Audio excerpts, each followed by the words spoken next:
In this podcast episode, Joe Rogan sits down with Dr. Tommy Wood to discuss brain health, cognitive longevity, and performance optimization. They explore the science behind dementia and cognitive decline, the genetic and lifestyle factors involved, and practical strategies to future-proof the brain. The conversation also touches on ADHD, the role of physical activity in mental health, elite athlete performance, especially in Formula One racing, and the mental and psychological aspects required for sustained high-level competition. Throughout, Tommy sheds light on the intersection of neuroscience, lifestyle, and cutting-edge recovery and performance techniques. Tommy Wood opens by framing dementia not as a singular disease, but as a clinical syndrome characterized by significant loss of cognitive function impacting daily life.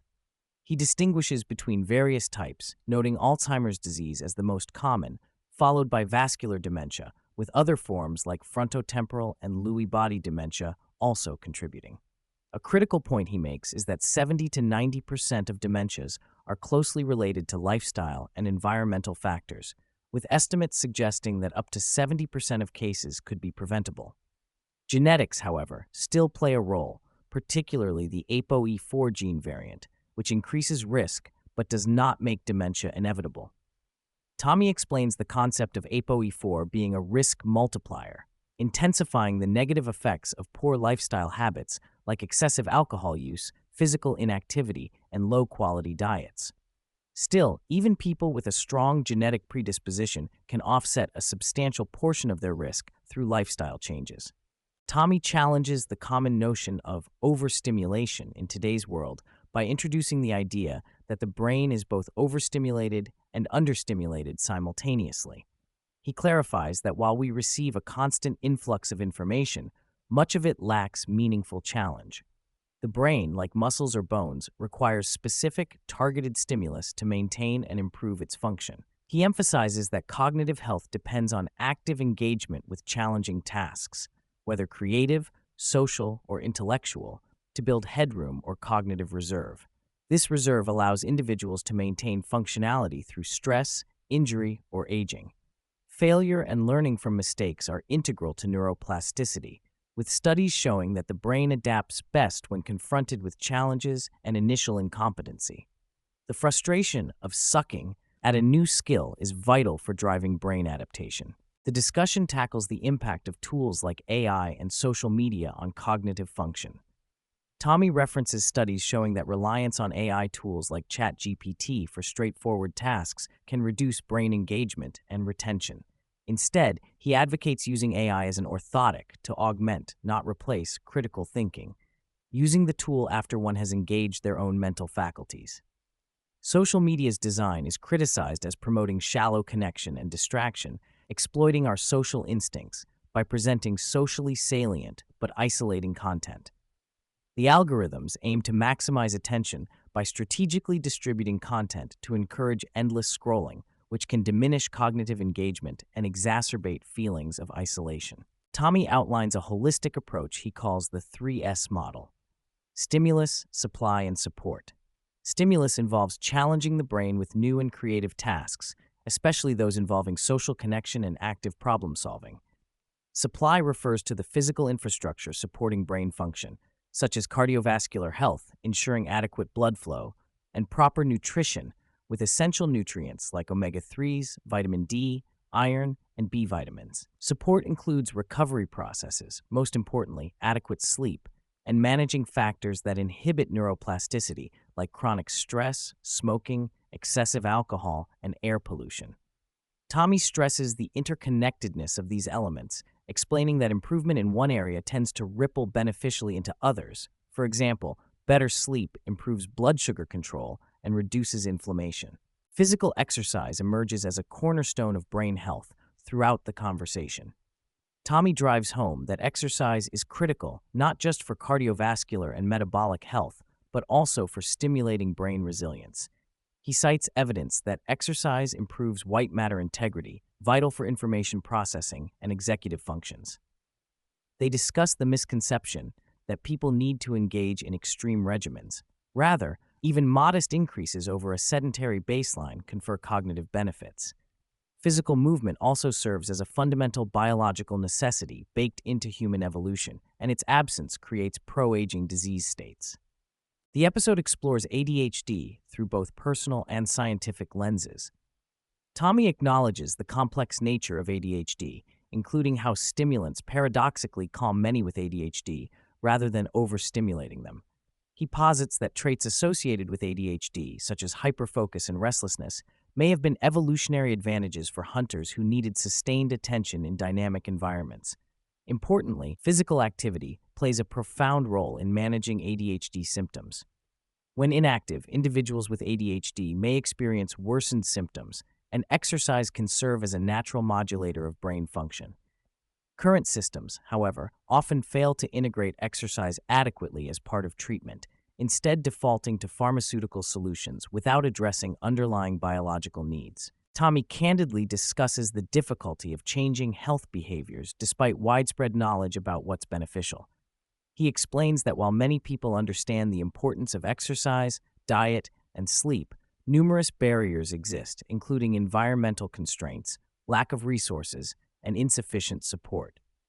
He suggests comprehensive approaches such as integrating skill building, e.g., cooking classes, improving access to physical activity through public gyms or community programs, and leveraging technology for tailored online programs that promote autonomy, competence, and relatedness. Tommy advocates for systemic change alongside individual responsibility, noting that sustainable behavior change often requires coaching and social support structures. Transitioning to elite performance, Tommy sheds light on his work with Formula One drivers through Hint to Performance. Unlike the layperson focused on stimulus, much of their concern is managing recovery amid grueling travel, jet lag, and demanding seasons. He explains circadian rhythm strategies, including timed light exposure, exercise, and meal timing to mitigate jet lag. Exercise immediately upon arrival, for example, signals the body to adjust to new time zones. Sometimes melatonin is used cautiously due to doping regulations. Coaches prioritize maximizing recovery through optimized sleep routines, nutrition, and individualized strategies to maintain peak performance throughout the season. Tommy discusses the supplementation protocols within strict anti-doping frameworks. He emphasizes reliance on well-established, third-party tested supplements to avoid contamination while focusing on nutritional adequacy and correcting deficiencies. Substances like caffeine, creatine, noted for cognitive benefit especially during sleep deprivation, and novel caffeine metabolites are common. Use of peptides remains controversial and largely unsupported due to lack of rigorous human trials and regulatory concerns. The focus is on balancing arousal levels carefully to avoid overactivation, detrimental to concentration and performance, often balancing stimulant use with breathwork and other calming techniques. A significant portion of the conversation centers on sports psychology. Tommy stresses that while natural mental toughness is valuable, sustained success is more often associated with athletes practicing self-compassion, mindfulness, and resilience. These athletes embrace failure as an opportunity to learn rather than a reason to self-criticize destructively. Mental coaching offers tools for reframing stress as performance-enhancing rather than debilitating, building routines that foster confidence, and managing in-the-moment anxiety through breathwork, visualization, and grounding techniques. High performers visualize mistakes as transient setbacks and maintain focus on their process rather than outcomes beyond their control. Tommy explores the dual-edged nature of social comparison, especially in the age of social media. Elite athletes often find inspiration and motivation in observing peers' or predecessors' achievements, which elevates their own performance expectations and standards. In contrast, for many general users, constant exposure to curated images of wealth, success, and beauty can lead to feelings of inadequacy and stress, contributing to mental health burdens. The podcast underscores the importance of one's mindset when interpreting social information. Are you inspired and motivated, or demoralized and overwhelmed? Tommy highlights studies showing that cognitive decline with age is not inevitable. Rather, many people maintain or even improve function through consistent cognitive engagement. He cites longitudinal data revealing that a substantial fraction of adults show stable cognitive abilities well into their 80s. A key driver of this maintenance is continuing to challenge the brain with new and complex tasks, akin to the continual skill refinement seen in elite athletes. The narrative challenges societal assumptions that aging must bring decline, urging a re-engagement with lifelong learning and physical activity to preserve brain health. The dialogue touches on the mindset of elite competitors who focus on the process rather than micromanaging outcomes. Examples from professional pool and Olympic running illustrate this principle. Success comes from controlled arousal, letting go of failure quickly, and committing to routine practice rather than obsessing over winning or losing.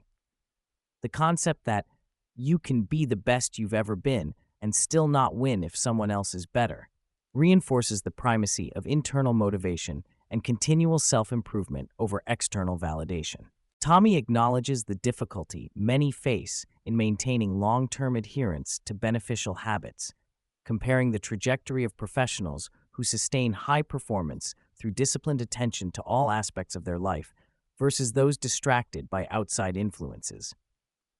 The conversation stresses the importance of honesty in assessing one's priorities and the recognition that while talent and opportunity matter, long-term success largely hinges on consistent behaviors and supportive environments. Tommy reveals the content and structure of his upcoming book, which blends neuroscience history, practical frameworks, and up-to-date research on brain health, dementia prevention, exercise, nutrition, sleep, stress management, and cognitive training. He stresses an evidence-based approach with extensive referencing to over 2,000 scientific papers.